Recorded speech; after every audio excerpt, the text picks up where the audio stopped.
Welcome back.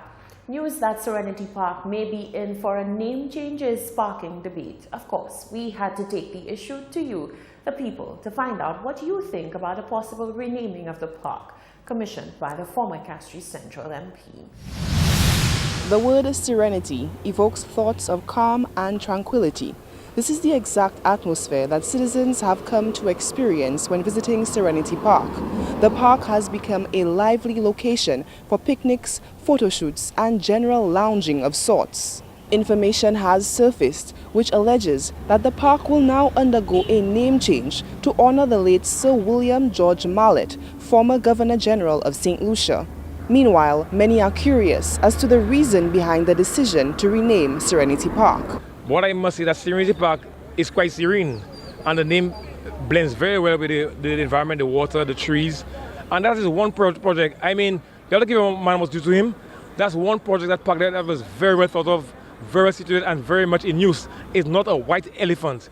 Not to rename the park, I don't know the criteria for that. Probably there's a panel, what criteria they will use. But Serenity Park, I must say, kudos to whoever was the brain behind it. It's a very well-placed park. It's been utilized by a lot of children for recreation. I think it's well situated, but to remain naming, I have to await the official pronouncement from the official news media. Renaming the park, it could be a good thing or a bad thing. It all depends on the width, what name is being placed on the park, because it's good to name parks after prominent personalities in the country, as a whole. But if you just renaming a park just for political gimmicks, it might not be the best interest of the country. I'm not too happy about naming it after Sir George Mallet.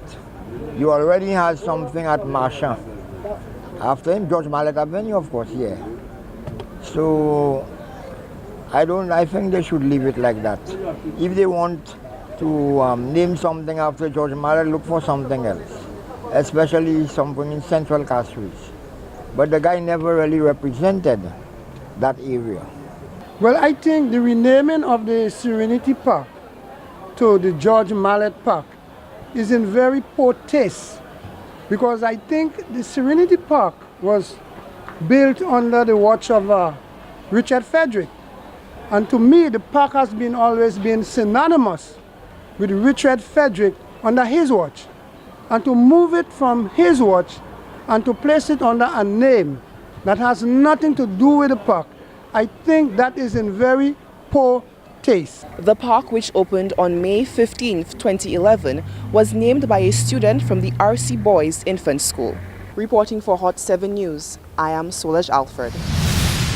Senator Gibeon Ferdinand, in the capacity of a former educator and the SLP's point person on education, is imploring Dr. Gail Rigobert to exercise her duties as Education Minister to take a more hands-on approach to the recent situation involving a secondary school student who brought a firearm to school. Senator Gibeon Ferdinand is questioning whether the approach by Education Minister Dr. Gail Rigobert as it relates to the report of a student bringing a gun to school was in fact the best approach. On Wednesday outside Parliament, Dr. Gail Rigobert indicated that she had been briefed by the Chief Education Officer about the matter of the secondary school student coming to school with a gun. Asked whether she had spoken with the principal at the center of the matter, she stated that there was no need for her to jump in to do that, given that protocol dictates that she be briefed by her Chief Education Officer. Senator Ferdinand says this certainly would not have been his approach. I think in a situation like that, the ministry, who is the employer, needs to be in touch with the principal to be able to provide support, guidance, and even an opportunity to have interventions in that regard. Because you have principals who are appointed, and yes, they are familiar with the Education Act, but because of lack of experience, they may not always have the wherewithal to handle situations like that, especially if it involves safety, a life and death. So I think the Ministry of Education is always in a position to provide support, guidance, and even a bit of empathy. But in no way I'm suggesting that they should compromise what is expected by the rule of law. As for his opinion on the reported sequence of events at the school where the student was in possession of a gun, he says the situation was indeed sensitive and had a potential to be volatile. However, he says upholding the rule of law is paramount. From the principal's end, there are definitely protocols in place to handle situations involving illegal substances. And for the principal who is responsible for a school in a situation like that, there would be need for him to provide guidance to the teacher. But having said that, I believe from the Ministry of Education's end, because this is a very sensitive situation, I wouldn't have approached it with a hard and fast attitude. I think for sure there are guidelines regarding handling illegal substances, and of course we must uphold the law. The student gun possession incident is under investigation by the police, and stakeholders within the education sector are putting in place measures to make schools safer, including security systems and better trained security guards.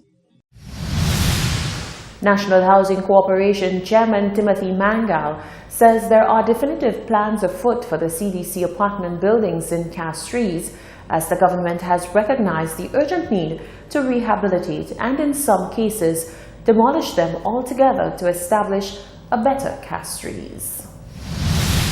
The chairman of the National Housing Corporation, Timothy Mangal, has revealed that plans to give a much-needed facelift to the Castries CDC buildings will soon be underway, with some efforts being made in time for the island's 40th Independence Day anniversary. Mangal said he has spoken on the matter before and agrees that the Castries CDC apartment buildings are long overdue for an overhaul.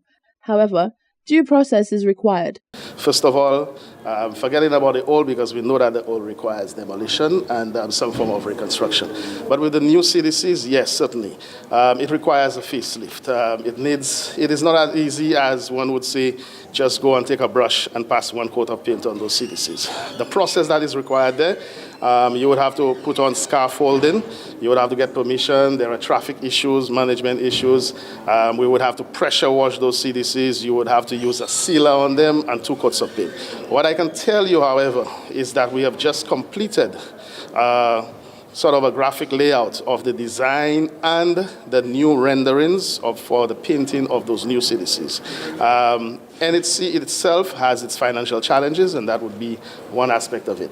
But certainly it is on our minds, and we'll be considering it, and I think that definitely it's a challenge for us to be able to accomplish all of it before the 22nd of February, but certainly something should be done on the new CDCs within that time. The NHC chairman went on to address the many issues surrounding residents of the buildings. He said they will be seen to, but within the confines of the law. We are law-abiding citizens. We are government statutory body, and we must abide by the process or the laws of St. Lucia in doing so. It is not a very easy process where you simply decide one morning that a tenant does not pay you, and you simply go and nail on that person's door or you pull that person out. This is unlawful, basically. So you have a process to go through, and that process involves sending letters to that person, cautioning this individual, warning them. And if, of course, there's no heed, there is a legal process that you must follow. And that legal process, based on the amount of money owed, if it is something below $25,000, it goes to the magistrate court, which could be a lot faster. If it is more than $25,000, it has to go to the high court. And you know our judicial system in St. Lucia, and you know the process. The wheels sometimes run a little bit slow. Mangal also gave an update on the plans for the Leclerc CDC site. Every development goes through a phase. There are the phase of consultation, there's the phase of design, and there's the phase of implementation. And certainly, the Leclerc CDC area is going through that normal process. Which one? Which phase are we at now?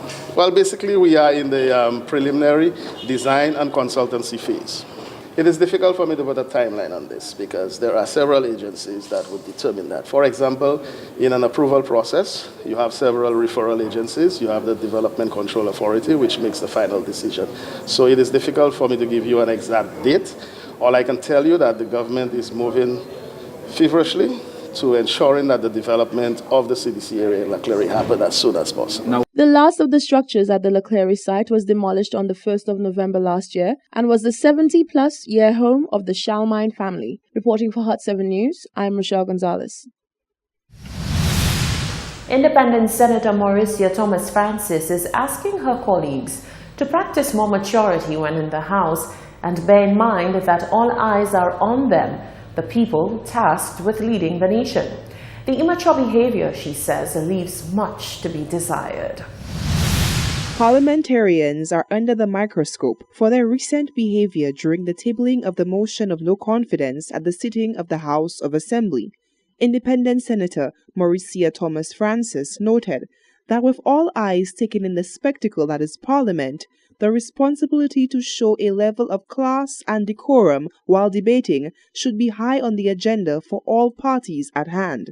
I believe that there is room for greater level of maturity, greater level of sensitivity around who is watching, because whenever we, address ourselves in Parliament and address the nation in Parliament, we have to be conscious that the world is watching, our children are watching, the professionals are watching, people who are not endowed intellectually, they are trying to get educated, they are trying to be sensitized, they are trying to uplift themselves, they are trying to be inspired, and I believe our role is to do just that in Parliament. So yes, I believe there is room for us to do more of that. She says that moving forward, she expects change from the parliamentarians. Thomas Francis also gave her view on whether tougher disciplinary measures should be imposed on members of Parliament. I believe if we are occupying the highest office in the land, I don't know that we need to be disciplined. I believe we need to be conscious as to the impact our behaviors are having on the people who listen, the people who watch, and people who have expectations of a higher level of debate, a higher level of discourse, and some inspiration and education in terms of what we are presenting to them. The Parliament is known for spirited debates, but Thomas Francis is of the opinion that respectfulness must be maintained at all times. Reporting for Hot 7 News, I am Solange Alfred. This is the Hot 7 Nightly News. Stay with us. There's more news coming up after the break.